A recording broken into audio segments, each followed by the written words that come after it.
Alright, ladies and gentlemen, I am working on a 2006 Chevy HHR 2.2 LT. We're installing a new radio after 4 months. Okay, my thing is that I upgraded my radio from a generic 7-inch touchscreen to a Pioneer DMH 100BT. It was on sale for $155. I was going to get the one that had the CD player, but since it's 2023, very many people don't listen to CDs anymore, or they're hard to find at the stores, and everything's just digital. This thing has backup camera, the whole 9 yards, besides built-in GPS and Sirius XM. As you can tell, this is the brand I bought, and this is what the back of it looks like. And here was the issue I was having. The last video that I made when I installed a new radio, and this here is the actual radio. It was a multimedia player radio.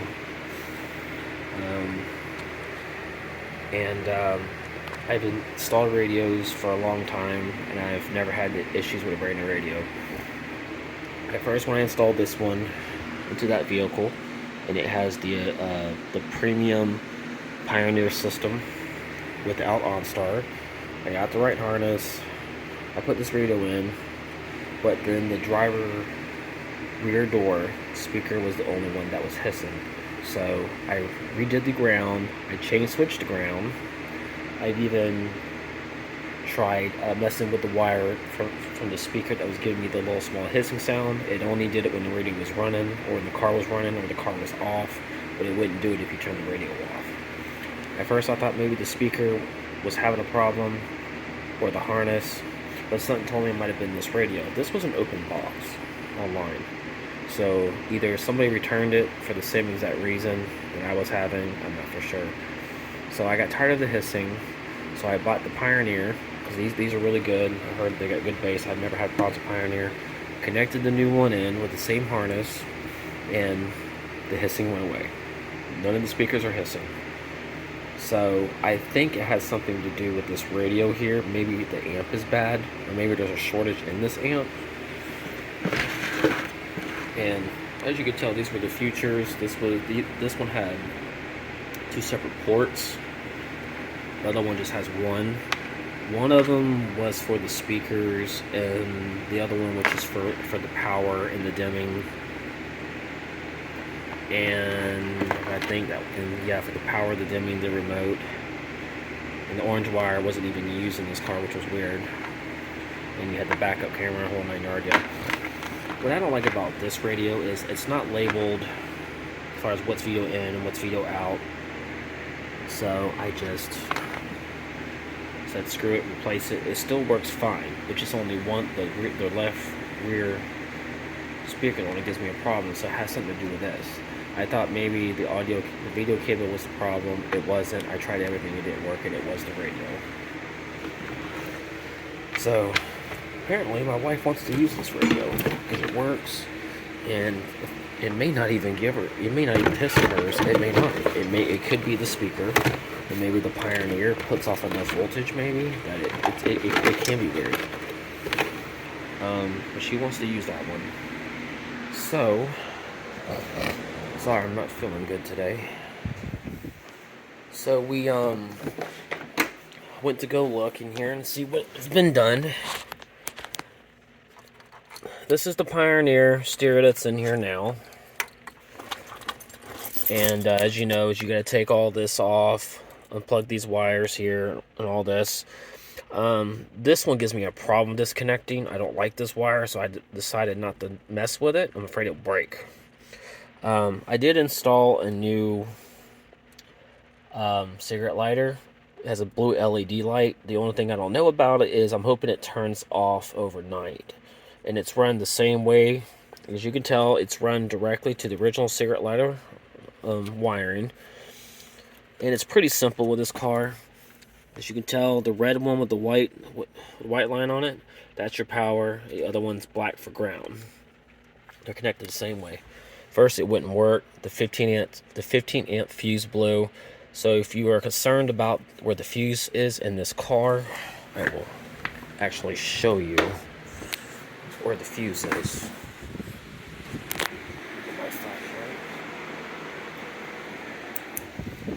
It's actually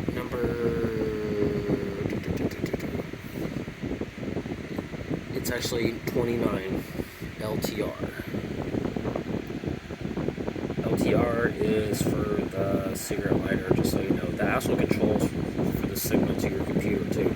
If your cigarette lighter fuse blows, your computer will show you the codes, which means if your engine light is on for anything, and it shows you can't get a signal to your scanner, can't get a signal to the computer, that means that fuse is blown, because the fuse is running from the serial lighter directly to the computer's port. It's OB2 port. Keep that in mind. So I replaced the fuse with another 15 amp, and it works. So to be clear, I need to go ahead and put this fuse back in here. Be sure where the location is, number 29. I need to go put it back. I took it out because I was redoing the wiring. Hold on. I gotta put this in my mouth for a minute.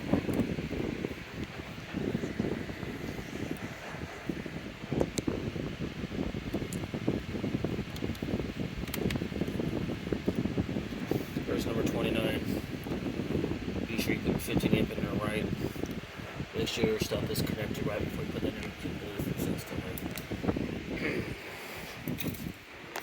So now I plug it back up again. Turn the ignition, make sure everything's going to work properly before I plug this back up. Now this kit here, like I said in the last video, is a pain in the ass. I switched it over to this one. I'd rather go with Metra, but I couldn't find one at the time because every time I went online it said, oh, this one fits, this car. Come to find out, we try to order it, it don't fit. Then it fits, then it doesn't. I wanted to buy a whole other kit. Walmart sold this kit. I was going to go to Walmart today when I was out at Walmart, and they sold all the kits. And this funny thing, the kit was $15. It was on sale for $11. They done sold them all out. I'm like, you know what? Whatever. I'll save $15. Use the same pain in the ass kit. And see, as you know, these kits are curved, so it's made to fit for that. And if you're curious, you do not have to replace this whole faceplate with a custom one. You can use that factory one. And if you really get in the details, how many bolts are there? 1. You have 2. You got 3, 4, 5, 6. Let's see. You got 7. Hold on. 1, 2, 3, 4, 5, 6, 7, 8. You got 8 screws you got to take out. I don't ever take these 2 out on the bottom here because it's not needed to. I just pulled the top one out just to readjust it, to be able to pull it out or to readjust it and reline it up. And it fits in there perfectly. Just be sure these little metal pieces are actually in here.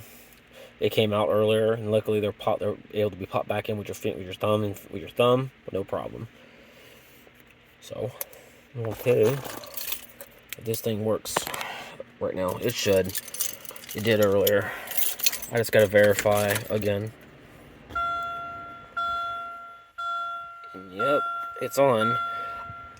And I don't hear any hissing from this speaker back here.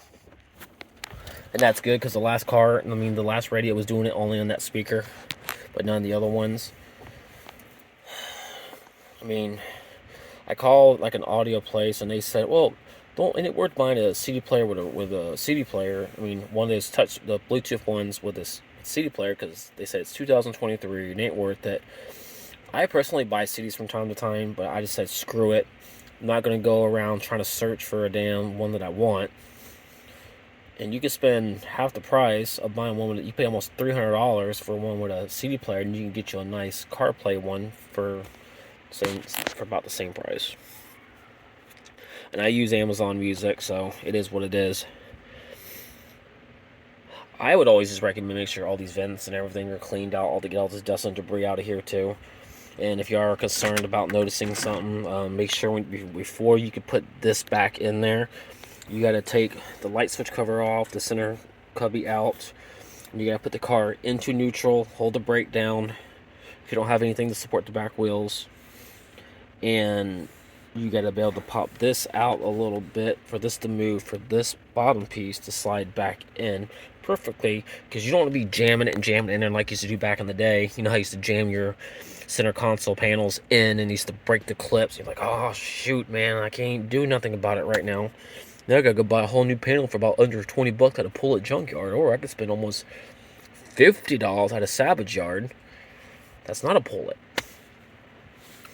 If you got the special tools, the plastic tools, but the plastic tools don't really work well on these. I had to use a really tiny flathead screwdriver, be really gently without cracking anything, and it'll work wonders. I just do this side because from up here, I had less of a grip. I knew it was going to tear it up because for some reason here you got all this same opening, but it was easier to get it from this side. I think it was more of a weak spot here, because over here it was more of a strong spot. Here it was a strong spot, but here it was weak. So maybe this was the weak spot. And it doesn't really have any grooves, you know, to really get in there.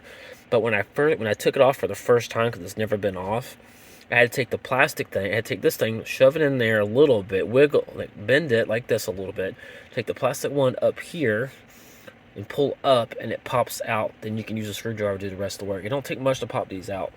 If you have a dash mat in your car, just flip this up a little bit, not all the way, because mine's super glued on in certain points because they don't give you enough sticky things to go with them. But yeah, this thing's got some good settings. The screen doesn't move on one corner. This is solid. It's got the center thing to cover up from all the open space. I still have to play with it. I can't really do music right now, but you can hear the beeping because I'm using my phone for recording. I bought a brand new recording set, actual camera set gel, but I haven't even used it yet. I mean, I'm still trying to figure that out. As you can tell, there's everything on it. It's kind of blurry. I don't know if it's made like that. It could be, but I'm still trying to work around it. I haven't really played with it yet today. And as you can also tell, the new cigarette lighter is also installed.